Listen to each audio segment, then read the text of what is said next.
And I'm also going to use a piece of paper because I have so many facts and things to throw out at you, and I don't want to get them wrong because what we're going to talk about is really important. So I'm trying to juggle 3 things here. I'm just going to throw the papers on the ground.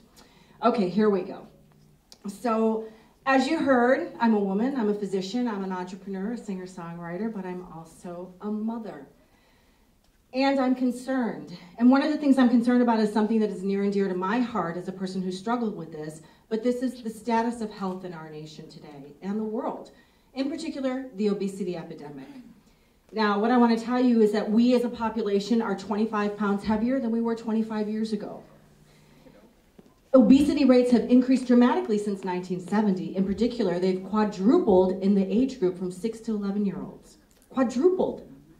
The World Health Organization tells us that 3 million people a year die annually from obesity-related illnesses. That's the entire city of Chicago, every year.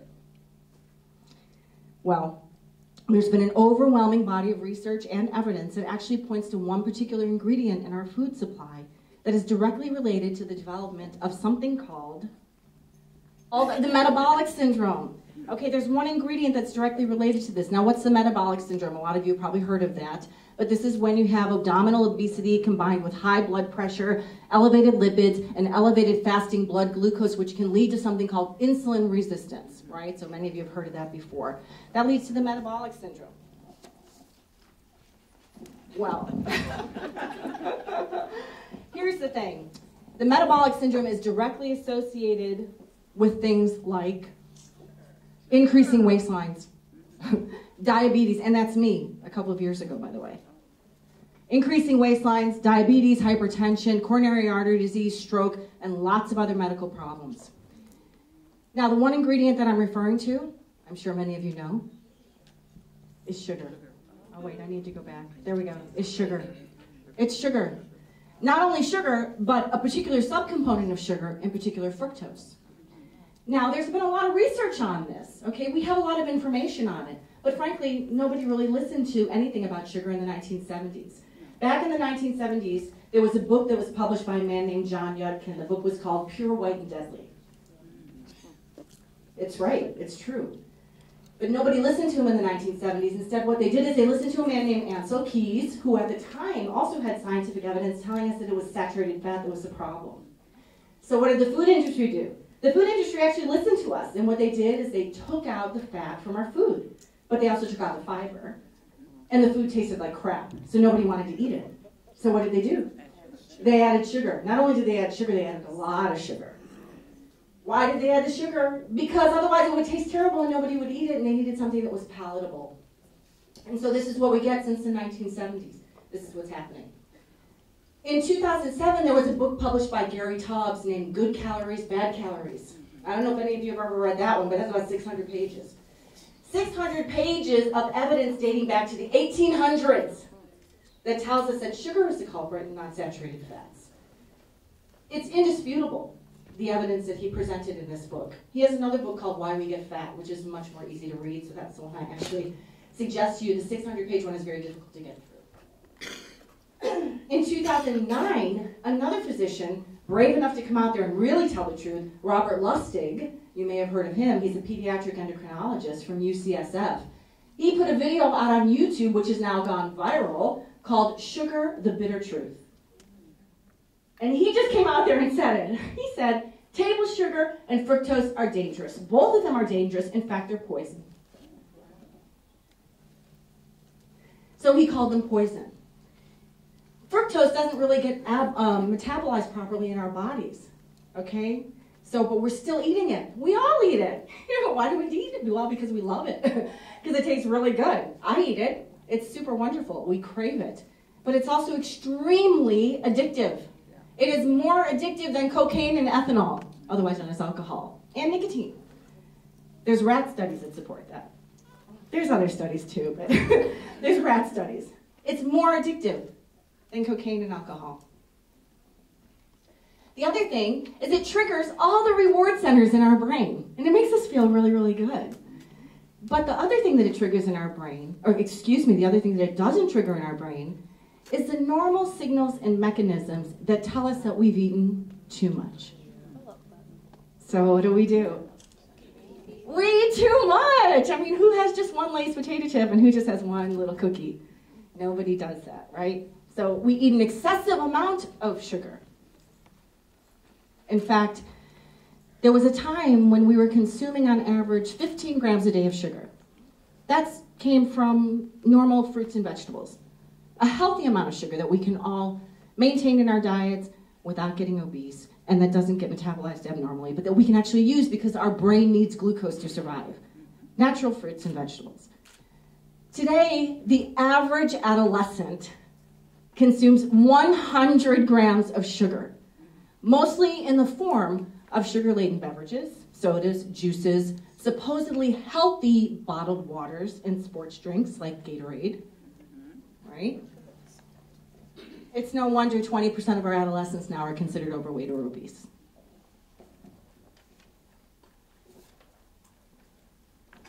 To put it simply, it's the chronic, excessive overconsumption of sugar that leads to this epidemic that's worldwide. It's ubiquitous in our food supply. And when we eat too much of it, it gets stored as fat. Okay. So here we are with this horrible problem. The development of obesity and the metabolic syndrome leading to all these preventable illnesses is actually what is leading our healthcare costs today. The CDC actually put out a report in 2008 that said the medical costs attributed to obesity-related illnesses topped $147 billion. That's why I have to look at my notes, because I actually can't believe these numbers when I look at them. So here's the thing, if we don't decide to reverse this epidemic now, we're gonna have a serious problem. I mean, probably in the year 2070 or something, 100% of our calories will be from sugar and not from anything else. That's how exponential the rise in our consumption of this product has been. So you're probably asking me, well, what does this have to do with our topic today, Women 4.0, taking our place in the future? Well, now I have a whole bunch of other facts and statistics that I really need you to understand, because women are perfectly positioned in society today to tackle this particular worldwide epidemic. Okay, so here we go. That's me, taking care of a little baby in Guatemala a long time ago. I was like a kid in that picture. It's cute. All right. So here we go. In the United States, women, according to the 2012 census, are 51% of the population. That's about 160 million people. We're the majority. Okay.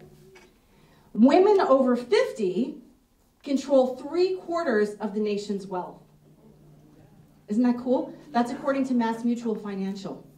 And women over 50 spend 2.5 times more than anybody else does. We're wealthy, right? We women over 50. I'm almost there, not quite there. Okay. Now, 85% of all consumer purchases are made by women, including 90% of food purchases and 80% of healthcare purchases.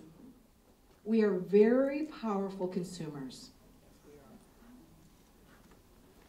Now, only 4% of CEOs in the Fortune 500 are women, and that's growing every year. But guess what? They control $36 billion in annual revenue. So we are influential. The other thing I want to let you know is 87% of primary school teachers are women. So we're the educators. Based on the 2012 census, again, approximately 86 million women in this country, so that's about half the population of women, are mothers. And 84% of those have at least a high school education. So we're not stupid, we're intelligent people. 77% of mom bloggers will only talk about or recommend a product that they actually believe and trust. And 64% of moms will talk to another mom before they'll make a decision about buying something. And they will seek the expert opinion of other mothers because they trust their opinion. So we're connected. Throughout history, women have been game changers, right? We've created and led revolutions. So I'm asking you now to start a new revolution. From soda to baked goods, to cereals, to canned goods, to condiments, to sugar-laden beverages, healthy so-called waters, sports drinks, you name it, sugar is in pretty much everything that we eat. And sometimes it's hard to see because they disguise it under a number of different names. Okay, maltodextrin, fructose, corn syrup, corn solids, corn products, whatever. The list goes on and on. There's probably 50, 60 different names of sugar in your ingredient panel. Well, here's the issue with this, and thinking about all these numbers. We know all about this substance. We know what it does to us. We know what it leads to, but guess who's buying it? We are. We buy it. Well, after I thought about all this and I was putting this talk together, I was like, well, really, where is our place in the future? Women and girls, I'm actually asking you to start a new revolution. I'm asking you to make an incredible, massive impact, not only on the current status of health in our society today, in this nation, but in the world. And to have a dramatic influence not only on healthcare, but healthcare and pharmaceutical costs. And the future, not only your future, but your children's future. If we as women, right? Women, the majority, the 160 million. Women, the powerful consumers who purchase 85% of all purchases in this country.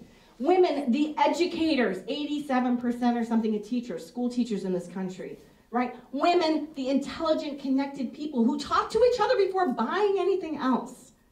I'm asking you women now to take a stand, and I propose to you a one-ingredient solution that could possibly eradicate all these things that we're talking about today. I want you to acknowledge the fact that sugar is a problem, the over-excessive consumption of non-naturally added sugars in our food products and processed and packaged foods. I want you to admit that as a powerful, collective, united whole, we can choose to abstain or at least significantly decrease the consumption of this product in our food supply. I want you to understand that there are rewards for doing so and that we have the power to do it. And those rewards are innumerable.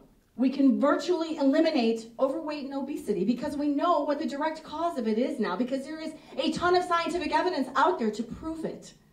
We can virtually eliminate the majority of these illnesses: diabetes, high blood pressure, hypertension, coronary artery disease, stroke. Several cancers have now been associated with excessive consumption of sugar, Alzheimer's disease, and several other psychiatric illnesses, and the list goes on and on and on.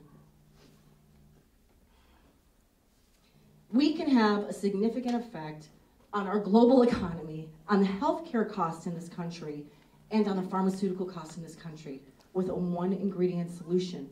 As entrepreneurs, we can assist in the development of new stores and new ways of having available and accessible to the majority of the population healthy, whole, natural foods, one-ingredient foods. It's a simple solution, not an easy solution, a simple solution. But I believe that it's going to be women who will ultimately make this decision to no longer be victims of this epidemic. We are not victims, we are survivors. Right? Where's Mama? She's gone. We're survivors. We're not victims, we're survivors. It will be women who choose to implement this one-ingredient solution.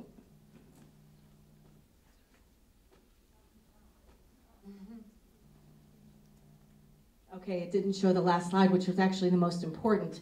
But what I want to tell you is that women, the W stands for water.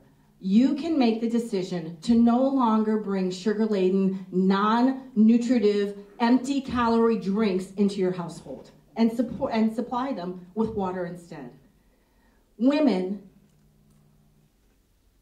the O stands for one ingredient.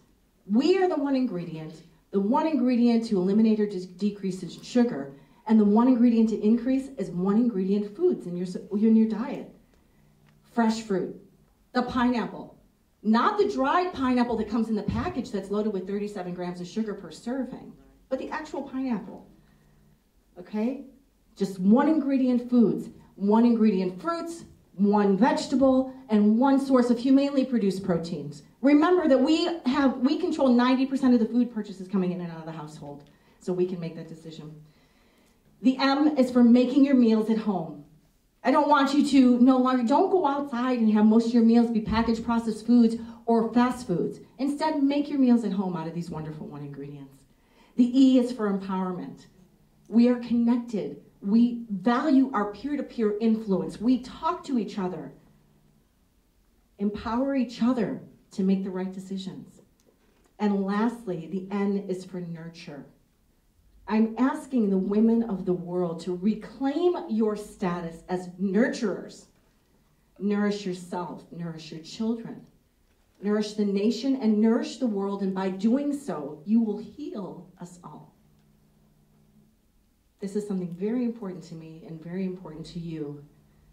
And I'm telling you, as a physician, as an entrepreneur, as a mother, as a singer-songwriter, but most importantly, as a woman, it's time for us to accept this challenge, to accept this responsibility, and to take our place in the future now.